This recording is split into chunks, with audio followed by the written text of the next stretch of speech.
Heavier Cabrera ইস্যুতে দ্বিধা বিভক্ত বাফুফে। শাহিনের বক্তব্যের বিরোধিতা করে স্প্যানিশ কোচকে রাখার পক্ষে অবস্থান কার্যনির্বাহী কমিটির সদস্য মঞ্জুর। এবং দিল্লিতে আন্তর্জাতিক দাবা টুর্নামেন্টে খেলতে গিয়ে অপ্রীতিকর ঘটনার সুষ্ঠু তদন্তের দাবি রানী হামিদের। ভবিষ্যতে অংশগ্রহণের ক্ষেত্রে আরও সতর্ক থাকার আশা।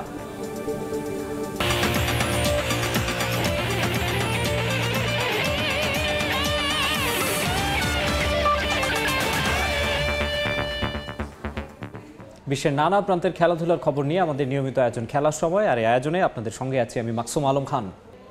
এই মুহূর্তে গল ইন্টারন্যাশনাল ক্রিকেট স্টেডিয়ামে আছেন রিপোর্টার তারেক হাসান শিমুল। সবশেষ খবর জানতে আমরা সরাসরি চলে যাচ্ছি তার কাছে। শিমুল, আসলে গলে যে টেস্টটা শুরু হয়েছে, আমরা যেটা দেখতে পাচ্ছি যে বেশ কিছুদিন ধরেই বাংলাদেশ সব ফরম্যাটে ব্যাটসম্যানরা ভুগছে। শিমুল, আপনি কি শুনতে পাচ্ছেন আমাকে? আমরা দেখছি যে ব্যাটিং বিপর্যয়টা সব ফরম্যাটেই দেখা যাচ্ছে। এই টেস্ট আসলে শুরুর দিন, তাতে প্রবলেম কি হচ্ছে আপনার দৃষ্টিতে? কি হাতে যে খুব বেশি আসলে বিকল্প নেই, সেটার আসলে একটা প্রমাণ হচ্ছে এই বিজয়কে ঘুরিয়ে ফিরিয়ে বারবার দলে নিয়ে আসা। কিন্তু বারবার দলে আনা হয়েছে, কিন্তু তার কোনো যোগ্য প্রমাণ দিতে পারেননি। তিনি এতদিন ক্রিকেট খেলছেন, ঘরোয়া লেভেলে রান করে যাচ্ছেন, কিন্তু ইন্টারন্যাশনাল সার্কিটে এসে যে তিনি আসলে চলে না, সেটা আসলে টিম ম্যানেজমেন্ট আসলে বুঝতে পারছেন কি পারছেন না সেটা জানি না। তবে বুঝতে পারলেও হয়তো বা তাদের কাছে ওই বিকল্প নেই, যে কারণে আসলে বারবার তাকে ঘুরিয়ে ফিরিয়ে আনতে হচ্ছে এবং কি বারবার ব্যর্থ হচ্ছে। পাশাপাশি যদি বলি যে সাদমান এবং কি মমিনুলের কথা, নতুন একটা সাইকেল শুরু হয়েছে, নতুন একটা ভেন্যু, যেখানে আসলে চাইলে ব্যাটসম্যানরা যদি একটু ধীরস্থিরভাবে খেলতে পারে, সেক্ষেত্রে কিন্তু রান পাওয়ার সুযোগ রয়েছে। মমিনুল হক তিনি একটা নির্দিষ্ট ফরম্যাটে খেলেন, কিন্তু এই ফরম্যাটে যখন তার ডেলিভারি দেওয়ার সময়টা এসেছে, তখন কিন্তু তিনি ব্যর্থ হয়েছেন, একটা জীবন পেয়েছেন। এবং এই উইকেটে তিনি জানেন যে স্পিন একটু ধরবে, স্বাভাবিকভাবেই সেটাকে আসলে সামাল দিতে হবে সাবধানতার সাথে, কিন্তু সেখানেও ব্যর্থ হয়েছে। সাদমানেরও একই অবস্থা। মানে শুরুটা যেভাবে করছিলেন, দারুণ ছন্দে মনে হচ্ছিল খেলবেন, তিনি একটা লম্বা ইনিংস করবেন, কিন্তু টপ অর্ডারের কাছ থেকে কোনো ব্যাটসম্যানের কাছ থেকে আসলে সেরকম কোনো ইনিংস পাওয়া যায়নি। শান্ত এবং কি মুশফিকুর রহিম দুজন মিলে আত্মবিশ্বাসের সঙ্গে ব্যাটিং দেখছিলাম। এই সেশনটা যখন শেষ করলেন তারা 90 রানে 3 উইকেট নিয়ে যখন বাংলাদেশ শেষ করলো এই সেশন, সেই ক্ষেত্রে কিন্তু বলা যায় যে এই দুই ব্যাটসম্যান যদি তাদের ব্যাটিংটা, ন্যাচারাল ব্যাটিংটা কন্টিনিউ করতে পারে, একটা পজিটিভ জায়গায় বাংলাদেশ যাবে। আরেকটা বিষয় যদি বলি যে গলের যে উইকেটটা, সেক্ষেত্রে কিন্তু কিছু সময় পরেই কিন্তু স্পিনারদেরকে নিয়ে আসা হয়েছে, যে টিপিক্যাল গল উইকেট যেমনটা হয়, এবং কি স্পিনাররাও এখানে সফল হয়েছেন। সেই সফলতার সুযোগটা কিন্তু বাংলাদেশ ব্যাটসম্যানরা দিয়েছে, ভুল করেছেন আসলে সেই জায়গা থেকেই আসলে তারা উইকেট পেয়েছে। আপনি যদি ধরনগুলো দেখেন আউট হওয়ার, সেক্ষেত্রে তো যে দর্শক হিসেবে আসলে আপনার কাছে বিরক্তি আসবে। সেই জায়গা থেকে তারা এতদিন ক্রিকেট খেলার পরে এই ধরনের বারবার একই ধরনের ভুল করাটা আসলে কতটা যুক্তিযুক্ত, সেটা আসলে প্রশ্ন থেকে যায়। পাশাপাশি যদি বলি যে লোয়ার অর্ডারে বাংলাদেশের যে একাদশটা সাজিয়েছে, লোয়ার অর্ডারের দিকে আমরা দেখছি যে সেখানে আছেন লিটন এবং কি জাকির, তাদের উপরে ভরসা থাকবে মাকসুম। শিমুল, আমার যে কোশ্চেনটি সেটি হচ্ছে যে এই যে টপ অর্ডারের যে প্রবলেমটা, বা আপনি এই যে এই কয়েকদিন যে দলের প্র্যাকটিসটা কভার করেছেন, কিংবা ক্রিকেটারদের সঙ্গে কথা বলা বা টিম ম্যানেজমেন্ট কোচিং স্টাফের সঙ্গে কথা বলার যে সুযোগ হয়েছে, টপ অর্ডার কলাপসটা তো বাংলাদেশের আসলে এই ম্যাচেই প্রথম না। বেশ কয়েক বছর বা অনেক দিন ধরে সব ফরম্যাটেই টপ অর্ডার কলাপসটা খুব রেগুলার একটা চিত্র। এইটা নিয়ে আলাদাভাবে সবাই ভাবছেন কিনা, বা ভাবলেও কি ভাবছেন? প্রতিটা ম্যাচেই আসলে দেখা যায় টপ অর্ডার কলাপসের কারণেই বাংলাদেশের ব্যাটিং লাইন আপটা একটা চাপে পড়ে যায়।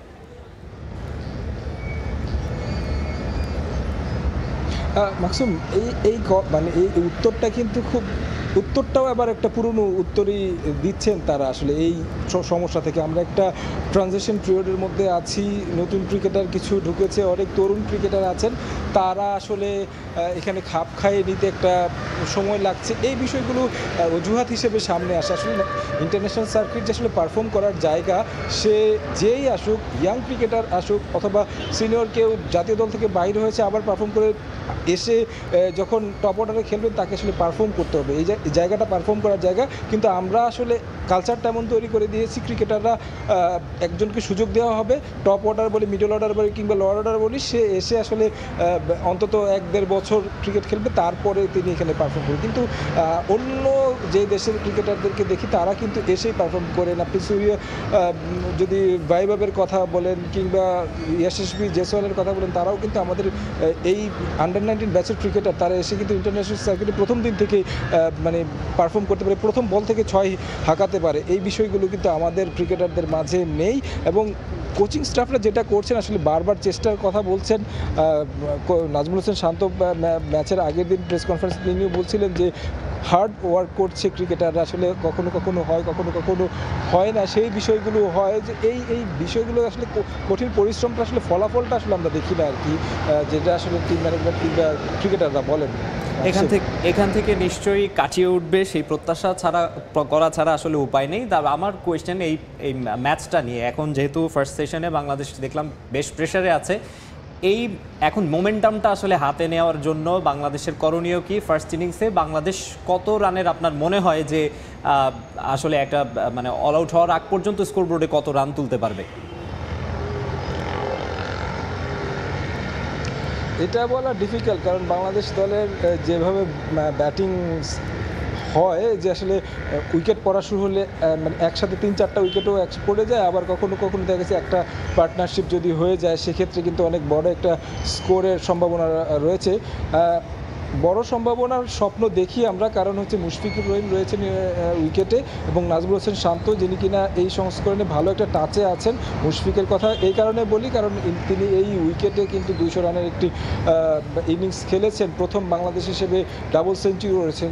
এই অভিজ্ঞতাগুলোকে যদি তিনি কাজে লাগাতে পারেন, বর্তমান ছন্দটা যেমন রয়েছে, তারা যদি একটা ভালো পার্টনারশিপ করতে পারেন, সেই জায়গা থেকে লিটন এবং কি যাকে নিয়ে যেতে পারেন একটা, যদি আজকের দিনটা পর্যন্ত খেলতে পারে প্রায় 250-300 কাছাকাছি একটা স্কোর হওয়া সম্ভব আজকের দিনে, যেভাবে আসলে উইকেট চরিত্র বলছে। তো এই ছিল আমার কাছে সবশেষ। ধন্যবাদ শিমুল। গল ইন্টারন্যাশনাল স্টেডিয়াম থেকে বাংলাদেশ শ্রীলঙ্কা প্রথম টেস্টের সবশেষ খবর জানাতে যুক্ত হয়েছিলেন রিপোর্টার তারেক হাসান শিমুল। আমরা এবারে জানাবো নারী ক্রিকেটের খবর। চূড়ান্ত হয়েছে আইসিসি নারী ওয়ানডে বিশ্বকাপের সূচি। কলম্বোর প্রেমাদাসায় যেখানে বাংলাদেশ শ্রীলঙ্কার টেস্ট চলছে, পাকিস্তানের বিপক্ষে টাইগ্রেসদের প্রথম ম্যাচ সেখানে 2 অক্টোবর। একই ভেন্যুতে 5 অক্টোবর পাকিস্তান ভারত মহারণ। রাউন্ড রবিন লিগ পদ্ধতিতে হওয়ায় গ্রুপ পর্বে প্রতিটি দল খেলবে 7টি করে ম্যাচ। পূর্বের শর্তানুসারে পাকিস্তান ভারতে যেতে রাজি না হওয়ায় তাদের ম্যাচগুলো হবে শ্রীলঙ্কায়, যে কারণে পরিবর্তিত হতে পারে সেমিফাইনাল আর ফাইনালের ভেন্যুও। পাকিস্তান ভারত যুদ্ধ সঙ্গে সৃষ্ট জটিল পরিস্থিতি এক প্রশ্নের মুখে দাঁড় করিয়েছিল আইসিসি নারী ওয়ানডে বিশ্বকাপকে। ভারতের সাবেক একাধিক ক্রিকেটার চাইছিল নিকট ভবিষ্যতে আর পাকিস্তানের বিপক্ষে না খেলতে। তাতে সমস্যা নেয় ভিন্ন দিকে মোড়। প্রথমত বিশ্বকাপের স্বাগতিক ভারত, তার উপর নিয়ম বলছে পাকিস্তানকে ছাড়া টুর্নামেন্ট আয়োজন অসম্ভব। তাই তো ভারতের পরিকল্পনা ধোপে না টিকলেও কেটে গেছে টুর্নামেন্ট নিয়ে শঙ্কার কালো মেঘ। সেপ্টেম্বর টু নভেম্বরে অনুষ্ঠেয় নারীদের ওয়ানডে বিশ্বকাপের আনুষ্ঠানিক সূচি প্রকাশ করেছে ক্রিকেটের সর্বোচ্চ নিয়ন্ত্রক সংস্থা, যেখানে ভারত পাকিস্তান মর্যাদার লড়াই 5 অক্টোবর। ভেন্যু কলম্বোর প্রেমাদাসা। অবশ্য এর আগেই শুরু হবে টুর্নামেন্ট। 30 সেপ্টেম্বর টিম ইন্ডিয়া খেলবে শ্রীলঙ্কার বিপক্ষে। শর্ত অনুসারে পাকিস্তান তাদের সবগুলো ম্যাচই খেলবে লঙ্কাপুরীতে। কলম্বো সহ এবারে বিশ্বকাপ হবে 5 ভেন্যুতে: বেঙ্গালুরু, বিশাখাপত্তনম, ইন্দোর আর গুয়াহাটি। টাইগ্রেসদের দ্বিতীয় ম্যাচ 7 অক্টোবর ইংল্যান্ডের বিপক্ষে। এরপর 10, 13, 16, 20 আর 26 অক্টোবর জ্যোতির দলের প্রতিপক্ষ যথাক্রমে New Zealand, South Africa, Australia, Sri Lanka আর স্বাগতিক ভারত। অর্থাৎ ইন্দোর ছাড়া বাকি 4 ভেন্যুতেই ভ্রমণ করবে টিম টাইগ্রেস। এ নিয়ে টানা 2 বিশ্বকাপ খেলতে যাচ্ছে বাংলাদেশ। মেগা এই টুর্নামেন্টকে সামনে রেখে মিরপুরের হোম অফ ক্রিকেটে গেল শুক্রবার থেকে শুরু হয়েছে টাইগ্রেসদের অনুশীলন, চলবে 29 জুন পর্যন্ত। এরপর সিলেটে যাবে সারোয়ার ইমরান শিষ্যরা। বিশ্বকাপের আগে পাকিস্তানের বিপক্ষে জুলাইয়ের শুরুতে 3 ম্যাচের একটি সিরিজ করতে চায় বাংলাদেশ ক্রিকেট বোর্ড। শেষ পর্যন্ত সেই সিরিজ হলে সবগুলো ম্যাচই হবে লাক্কাতুরায়। ভারতের কন্ডিশনের সঙ্গে মিল থাকায় পাকিস্তানের বিপক্ষে সিরিজ শেষে বিশ্বকাপের আগ পর্যন্ত কয়েক ধাপে সিলেটেই ক্যাম্প করার পরিকল্পনা বিসিবির। মাহবুব রিমন, সময় সংবাদ। 28 জন ক্রিকেটারকে নিয়ে ঢাকা ছাড়লো হাই পারফরম্যান্স ইউনিট। দেশের পাইপলাইন সমৃদ্ধ করতে প্রথমে চট্টগ্রাম এবং এরপরে রাজশাহীতে লম্বা সময়ের ক্যাম্প করবে বয়সভিত্তিক পার করে আসা উঠতি ক্রিকেটাররা। এই ইউনিটের হেড কোচ জাতীয় দলের হয়ে দায়িত্ব পালন করা ডেভিড হেম্প। এছাড়াও ব্যাটারদের জন্য রাজিন সালে এবং বোলারদের দেখাশোনার দায়িত্বে থাকবেন তারেক আজিজ খান। দীর্ঘ 2 মাসের প্রস্তুতি পর্বে ক্রিকেটাররা পরিণত হবে বলে প্রত্যাশা ম্যানেজমেন্টের।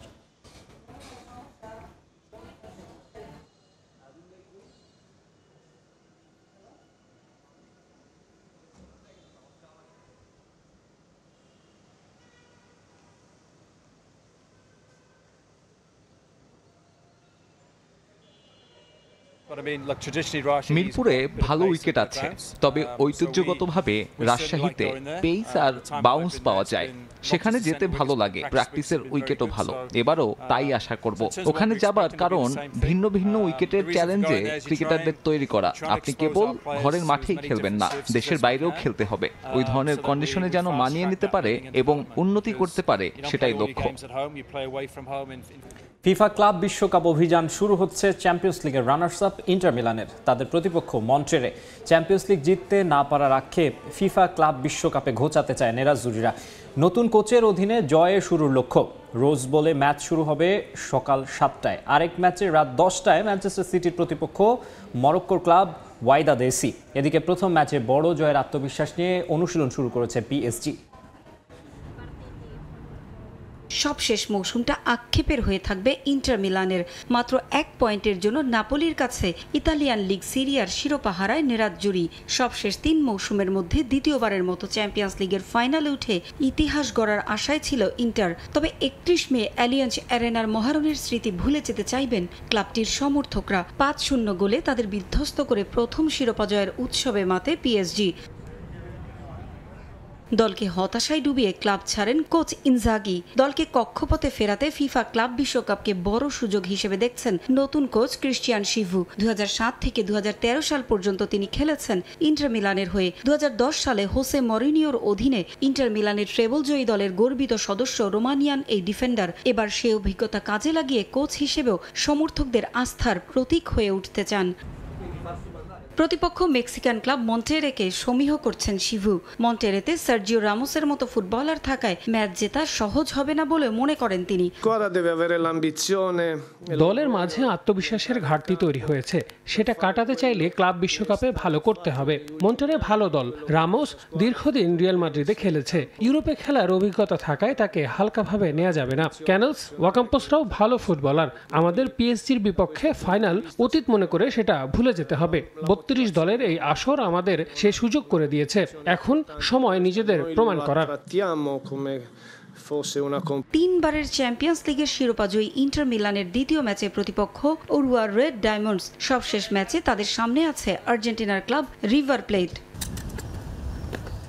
ইন্টার মিলান যখন খাদের কিনারা থেকে নিজেদের খুঁজে পেতে নামছে, তখন নির্ভর হয়ে অনুশীলন করছে পিএসজি। চ্যাম্পিয়ন্স লিগের রাজারা নিজেদের প্রথম ম্যাচে স্প্যানিশ ক্লাব অ্যাথলেটিকো মাদ্রিদকে রীতিমতো বিধ্বস্ত করে আসর শুরু করেছে। ইনজুরির কারণে দলে নেই ওসমান ডেম্বেলে। তাকে ছাড়াই তারুণ্য নির্ভর দল নিয়ে উড়ছেন coach Luis Enrique. Fabian Ruiz ভিতিনিয়াদের নিয়ে রীতিমতো ভীতি ছড়াচ্ছেন কোচ। বৃহস্পতিবার তাদের লড়তে হবে ব্রাজিলিয়ান ক্লাব বোতাফোগোর বিপক্ষে। 23 জুন গ্রুপের আরেক ম্যাচে তাদের প্রতিপক্ষ সিয়াটল সাউন্ডার্স। ট্রেবল জয়ের পর এবার এনরিকের লক্ষ্য ম্যাচ বাই ম্যাচ জিতে ফিফা ক্লাব বিশ্বকাপের পরের রাউন্ড নিশ্চিত করা। এদিকে ফিফা ক্লাব বিশ্বকাপের আরেক ম্যাচে নিজেদের খুঁজে পেতে নামছে ইংলিশ ক্লাব ম্যানচেস্টার সিটি। তাদের প্রতিপক্ষ মরক্কোর ক্লাব ওয়াইদাদ এসি। সবশেষ মৌসুমে নামের প্রতি সুবিচার করতে পারেনি সিটিজেনরা। টানা ব্যর্থ দলকে কোনোভাবেই সাফল্যে ফেরাতে পারেননি গার্দিওলা। তবে বিশেষ দল বদলে তেজানি রাইন্ডার্সদের মতো নবীনদের দলে নিয়েছেন কোচ। ফিফা ক্লাব বিশ্বকাপ দিয়ে আবারও ছন্দ ফিরে পাওয়ার আশা ম্যানচেস্টার সিটির। পারভিন আক্তার, সময় সংবাদ। খেলার সময় আরও থাকছে। ফিনল্যান্ডের তাম্পেরে শহরে হয়ে গেল বাংলাদেশ কমিউনিটি ক্রিকেট টুর্নামেন্ট। 2 দিনের আয়োজন রূপ নেয় মিলন মেলায়, ধারাবাহিকতার আশা। দেশের ক্রীড়া ফেডারেশনগুলোর সঙ্গে মতবিনিময় সভা করছে বাংলাদেশ ক্রীড়া শিক্ষা প্রতিষ্ঠান বিকেএসপি। এই মুহূর্তে জাতীয় ক্রীড়া পরিষদে আছেন রিপোর্টার এস.এম. ইকবাল। সবশেষ খবর জানতে সরাসরি চলে যাচ্ছি তার কাছে। ইকবাল,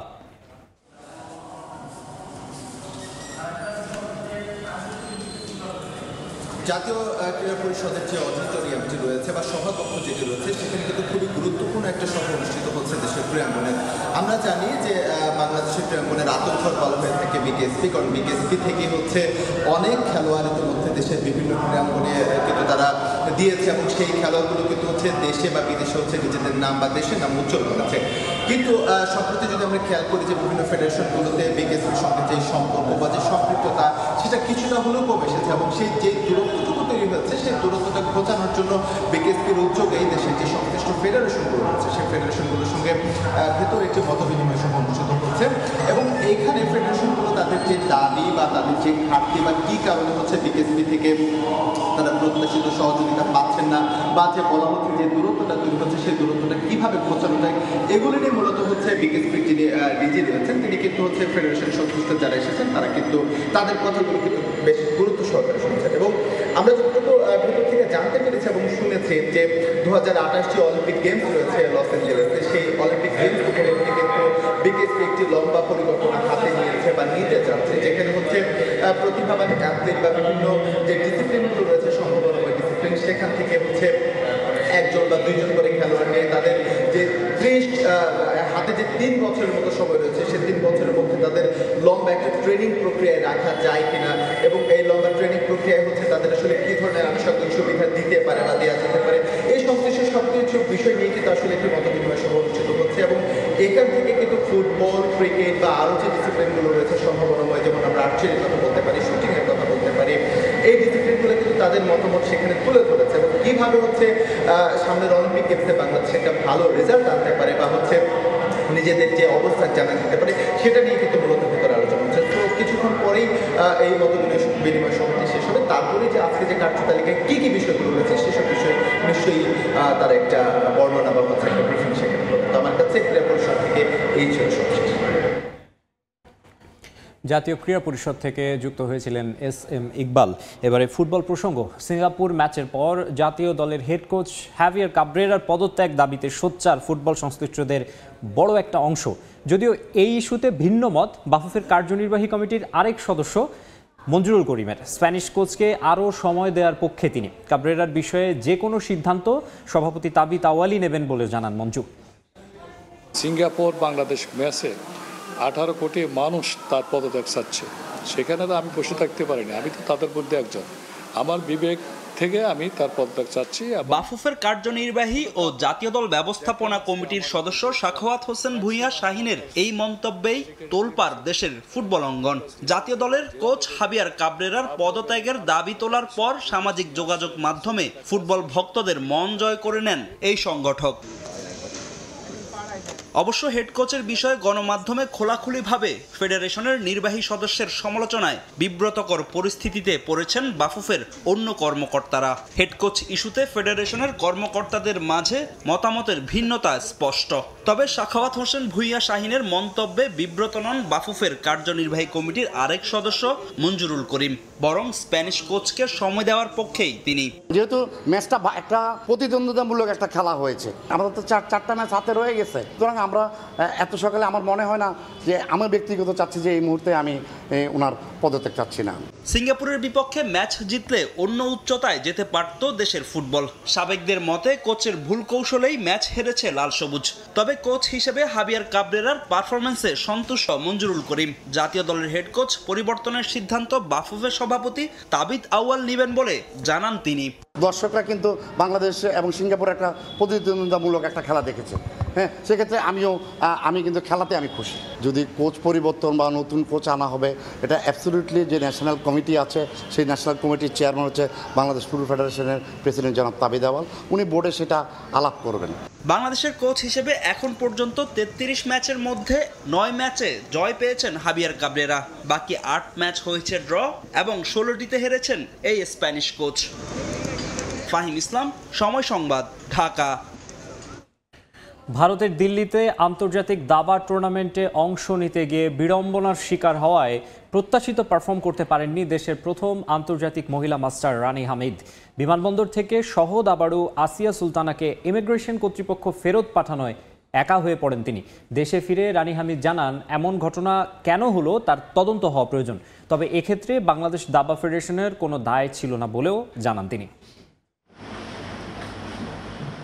দাবার প্রতি তার হৃদয় উজাড় করা ভালোবাসা সব সময় নতুন প্রজন্মের কাছে রানী হামিদ সবচেয়ে বড় অনুপ্রেরণার নাম।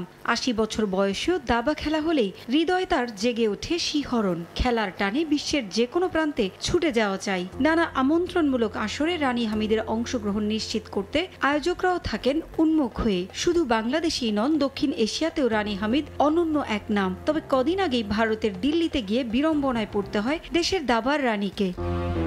বার্ধক্যজনিত কারণে এখন আর একা দূরে কোথাও গিয়ে খেলা তার জন্য কঠিন। তাই তো সহ দাবারু হিসেবে দেশের আরেক দাবারু আসিয়া সুলতানা প্রায়ই তার সঙ্গী হন বিভিন্ন আন্তর্জাতিক আসরে। ভারতের দিল্লিতে ইন্টারন্যাশনাল গ্র্যান্ডমাস্টার চেস টুর্নামেন্টে তাকে নিয়ে অংশ নিতে গিয়ে অপ্রত্যাশিত ঘটনার মুখোমুখি হন রানী হামিদ। গত ৬ জুন দিল্লিতে যান তারা। আসিয়া নিজেও একজন রেটিংধারী দাবারু। তবে দিল্লি পৌঁছানোর পর আসিয়াকে আটকে দেয় ইমিগ্রেশন কর্তৃপক্ষ।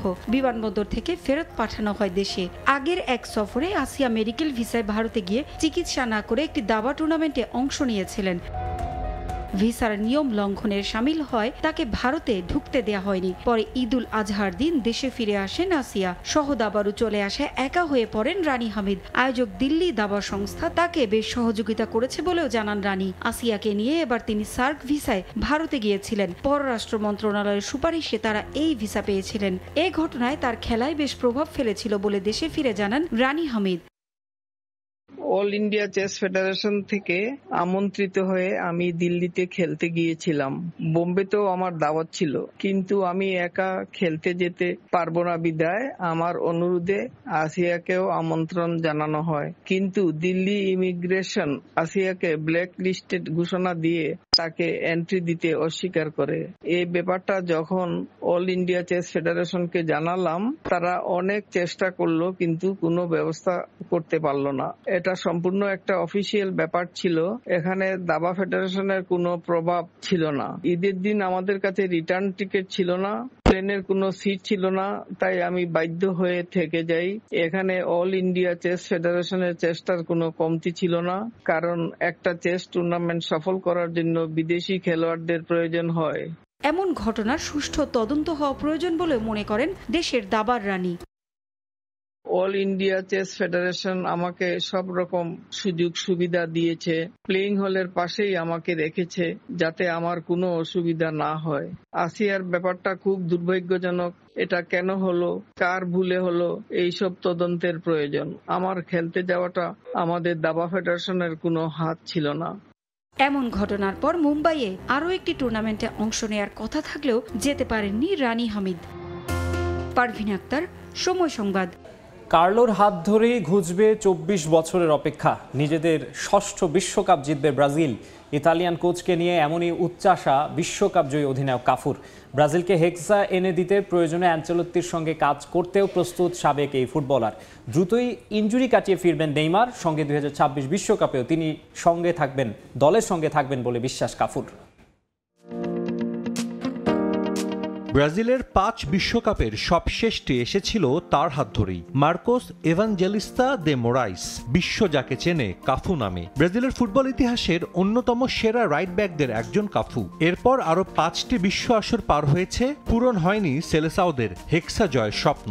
আরেকটা বিশ্বকাপ ঘনিয়ে আসছে। কার্লো আনচেলোত্তিকে ঘিরে ব্রাজিলিয়ানদের আশার পালে লেগেছে নতুন হাওয়া। ক্লাব পর্যায়ে এমন কোনো অর্জন বাকি নেই যা ছুঁয়ে দেখা হয়নি ইতালিয়ান কোচের। সর্বকালের সেরাদের কাতারে বিবেচনা করা হয় ডন কার্লোকে। সাবেক রিয়াল বসকে নিয়ে বড় স্বপ্ন দেখছেন ব্রাজিলকে সবশেষ বিশ্বকাপ এনে দেয়া অধিনায়ক কাফু। অ্যানচেলোত্তির অধীনে এরই মধ্যে বিশ্বকাপ নিশ্চিত করেছে ভিনি রাফিনিয়ারা। নতুন কোচকে ফোন করে শুভকামনা জানিয়েছেন কাফু। প্রয়োজনে তার কোচিং স্টাফে কাজ করতেও প্রস্তুত বলে জানান ব্রাজিলের হয়ে দুটি বিশ্বকাপ জয়ী এই ফুটবলার। সবাই চায় কার্লোর হাত ধরেই ব্রাজিল ষষ্ঠ বিশ্বকাপ জিতুক। আমরা গত ২৪ বছর ধরে শিরোপা জিততে পারিনি। কার্লোই সেই ব্যক্তি যিনি আমাদের লক্ষ্য পূরণ করতে পারেন। আমি তাকে শুভকামনা জানাতে ফোন করেছি। তার সঙ্গে কাজ করতে পারাটা দারুণ হবে। যদি সে চায়, আমি সব সময় প্রস্তুত। কার্লোর অধীনে খেলা ২ ম্যাচেই ব্রাজিলের উন্নতির ছাপ দেখেছেন কাফু। সামনের ম্যাচগুলোতে রক্ষণে আরও একটু মনোযোগী হলে ব্রাজিল পুরনো রূপে ফিরবে বলেই বিশ্বাস তার। কার্লোর অধীনে দল রক্ষণাত্মকভাবে বেশ উন্নতি করেছে। যদি সে আমাদের রক্ষণ পুরোপুরি ঠিক করতে পারে তাহলে সেই পুরনো ব্রাজিলকে দেখা যাবে। আমাদের আক্রমণ ভাগে রদ্রিগো, ভিনিসিয়াস, রাফিনিয়া আছে, বাকিরাও দারুণ। সব মিলিয়ে অ্যাটাকিংয়ে যথেষ্ট প্রতিভা আছে। কাফু কথা বলেছেন নেইমার প্রসঙ্গেও। ইনজুরির কারণে 20 মাস ব্রাজিলের বিখ্যাত জার্সি গায়ে জড়ানো হয়নি সান্তোস তারকার। 2026 বিশ্বকাপে আদৌ তাকে দেখা যাবে কিনা সে প্রশ্ন উড়িয়ে দেয়া যায় না। তবে কাফুর বিশ্বাস গ্রেটেস্ট শো অন আর্থের আগেই ফুল ফিট হবেন নেইমার। 2026 বিশ্বকাপ শুধু খেলবেনই না, নেইমার বিশ্বকাপ জিতে অর্জনের বৃত্ত পূরণ করবে বলে মনে করেন কাফু। নেইমার বিশ্বকাপ ছাড়া সবকিছু জিতেছে, আর বিশ্বকাপ একা জেতা সম্ভব নয়। এখন আমাদের এমন একটি দল আছে যারা নেইমারকে সবটুকু দিয়ে সাপোর্ট দেবে। আমি আশা করি সে ফিটনেস ফিরে পাবে এবং 2026 বিশ্বকাপের স্কোয়াডে থাকবে। ব্রাজিলের হয়ে 2টি করে বিশ্বকাপ ও কোপা আমেরিকা ছাড়াও কনফেডারেশনস কাপ জিতেছেন কাফু। সাজিদ মুস্তাহিদ, সময় সংবাদ। লুসিয়ানো স্প্যালেত্তি পরবর্তী নতুন কোচ পেল 4 বারের বিশ্ব চ্যাম্পিয়ন ইতালি। বিশ্বকাপের আগ পর্যন্ত আজুরিদের দায়িত্ব দেওয়া হয়েছে বিশ্বকাপ জয়ী কিংবদন্তি ডিফেন্ডার জেনারো গাত্তুসোকে। নীল কি কেবলই আভিজাত্যের রঙই? মোটেও না, নীল বেদনার রঙও বটে। মাথায় তাদের 4 বারের বিশ্ব সেরার তাজ। তবুও 2018 আর 22 গেল 2 বিশ্ব আসরের বাছাই পর্বের বৈতরণী পার হতে পারেনি কোটি সমর্থকের ভালোবাসা আর হৃদয় নিংড়ানো দল ইতালি। 26-এ এসেও সেই গেরো খুলবে কিনা সেই শঙ্কাই এখন ঘুরপাক খায়। যার একটা কারণও আছে বইকি। গ্রুপ আইতে প্রথম ম্যাচে নরওয়ের কাছে পা হরকানোয় সরাসরি কোয়ালিফাই শঙ্কার মুখে পড়ে গেছে আজুরিদের। কারণ ইউরোপিয়ান অঞ্চলের 5 দলের গ্রুপে শুধু শীর্ষ স্থানধারী দলই বিশ্বকাপে সরাসরি জায়গা পাবে। দ্বিতীয় স্থানে থাকা দল খেলবে প্লে অফ। যে গ্রুপে 2 ম্যাচে 3 পয়েন্ট নিয়ে ইতালি আছে 3 নম্বরে। নরওয়ের বিপক্ষে ম্যাচ হেরেই ইতালিয়ান ফুটবল ফেডারেশনের গুডবুক থেকে নাম কাটা গেছে কোচ লুসিয়ানো স্পেলেত্তির। মূলত তার স্থলে এমন কাউকে নিয়োগ দিল দেশটির ফেডারেশন যার শুধু বিশ্বকাপ খেলার অভিজ্ঞতাই নয়, আছে বিশ্বকাপ জয়ের অভিজ্ঞতাও। কিংবদন্তি ডিফেন্ডার জেনারো গাত্তুসো।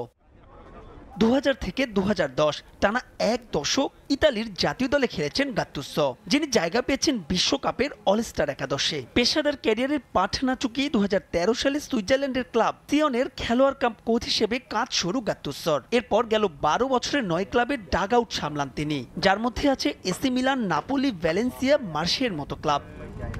কোচিং ক্যারিয়ারে গাত্তুসোর জয়ের হার 42.82%। 376টি ম্যাচে জিতিয়েছেন 161তে, ড্র 108 আর হার 107। সবশেষ ক্রোয়েশিয়ান ক্লাব হাইদুকের দায়িত্বে ছিলেন 47 বছর বয়সী গাত্তুসো। তবে কঠিন সময়ে কঠিন চ্যালেঞ্জে অপেক্ষা করছে গাত্তুসোর জন্য। আগামী 6 সেপ্টেম্বর এস্তোনিয়ার বিপক্ষে ম্যাচ দিয়ে যার আনুষ্ঠানিক যাত্রা শুরু। এর 3 দিন বাদে 9 সেপ্টেম্বর প্রতিপক্ষ খুনি রাষ্ট্র ইসরায়েল। আই গ্রুপে নিজেদের বাকি 6 ম্যাচে শুধু জয় পেলেই হবে না ইতালির, সরাসরি বিশ্বকাপে জায়গা পেতে হারতে হবে শীর্ষে থাকা সরলত হল্যান্ডের নরওয়েকেও। মাহবুব রিমন, সময় সংবাদ।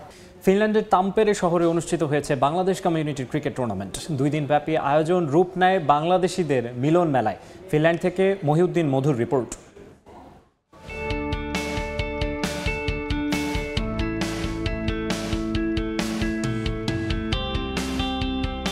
সবুজ প্রান্তর, যতদূর চোখ যায় সবুজের সমারোহ। সুবিশাল মাঠের এক পাশে লেক, আরেক পাশ ফুলে ফুলে সুশোভিত। পাখির চোখে আরো বিস্তৃত রূপে ফুটে ওঠে এই সৌন্দর্য। ফিনল্যান্ডের অন্যতম সুন্দর শহর তাম্পেরের এই মাঠে ক্রিকেট টুর্নামেন্টের আয়োজন। দেশটিতে বসবাসরত প্রায় 15টি শহরের বাংলাদেশ কমিউনিটির ক্লাব এই টুর্নামেন্টে অংশ নেয়। প্রত্যেক বছরের ন্যায় এবার তাম্পেরে টিসিসি 2025 অংশগ্রহণ করেছি। তো এটা শুধুমাত্র যে একটা টুর্নামেন্টে অংশগ্রহণ করা বিষয়টা এরকমও না, এটা একটা আমাদের বাঙালি কমিউনিটির একটা মানে গ্যাদারিং আর কি। হ্যাঁ, we really enjoy every single match and at the end like we collaborate and like এখানে প্রত্যেকে যারা আসে প্রত্যেকটা টিম আমরা একজন আরেকজনকে চিনি, তো এটা একটা মিলন মেলা টাইপের আর কি। তৃতীয়বারের মতো এই টুর্নামেন্টের আয়োজক তাম্পেরে বেঙ্গলি স্পোর্টিং ক্লাব। আয়োজকরা বলছেন কমিউনিটির মধ্যে নেটওয়ার্কিং তৈরি এই টুর্নামেন্টের মূল লক্ষ্য। তাম্পারেতে আমরা ক্রিকেট নিয়ে কাজ করি 2011 থেকে। তো আমরা অলওয়েজ চেষ্টা করেছি যে ফিনল্যান্ডের অন্যান্য ক্রিকেট কমিউনিটিকে কানেক্ট করতে, এবং ক্রিকেটিং পয়েন্ট অফ ভিউ থেকে এই কানেকশনটা যেন ব্রাদারহুড এবং কমিউনাল হারমোনিকে যেন ইনক্রিজ করে। তো বিদেশ বাড়িতে আসলে আমরা তো কেউ নিজেদের আত্মীয় স্বজন নিয়ে আসি না, বাট এই ক্রিকেটের পয়েন্ট অফ ভিউ থেকে এই হারমোনিটা আমাদেরকে আসলে অনেক বেশি কানেক্টেড রাখে। পর্যটন কেন্দ্রিক শহরে 2 দিন ব্যাপী টুর্নামেন্টে খেলোয়াড় ছাড়াও পরিবার নিয়ে বেড়াতে আসেন অনেকেই। খেলা উপভোগের পাশাপাশি ফুড স্টলে দেশীয় খাবার মন কাড়ে সবার। বাংলাদেশ কমিউনিটির আয়োজনে এই যে ক্রিকেট টুর্নামেন্ট হচ্ছে, এটি যতটা বেশি ক্রিকেট খেলার প্রতিযোগিতা, তার চেয়ে বেশি বাংলাদেশ কমিউনিটির মানুষের মধ্যে এক ধরনের পুনর্মিলনের আয়োজন।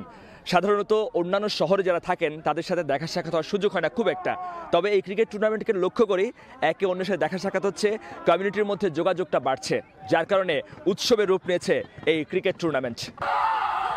গ্রুপ পর্যায়ে রাউন্ড ভিত্তিক খেলায় লড়াই চলে হাড্ডাহাড্ডি। এরপর 3 ধাপের নকআউট শেষে ফাইনালে তুর্কু শহরের ক্রিকেট টিমকে হারিয়ে চ্যাম্পিয়ন হয় হেলসিঙ্কির ক্লাব পাসিলা ভাইকিংস। মহিউদ্দিন মধু, সময় সংবাদ, ফিনল্যান্ড। খেলার সময় শীর্ষ সংবাদগুলো জানিয়ে দিচ্ছে আরেকবার। এবং হ্যাভিয়ার কাবরেরা ইস্যুতে দ্বিধা বিভক্ত বাফুফে। শাহিনের বক্তব্যের বিরোধিতা করে স্প্যানিশ কোচকে রাখার পক্ষে অবস্থান কার্যনির্বাহী কমিটির সদস্য মঞ্জুর।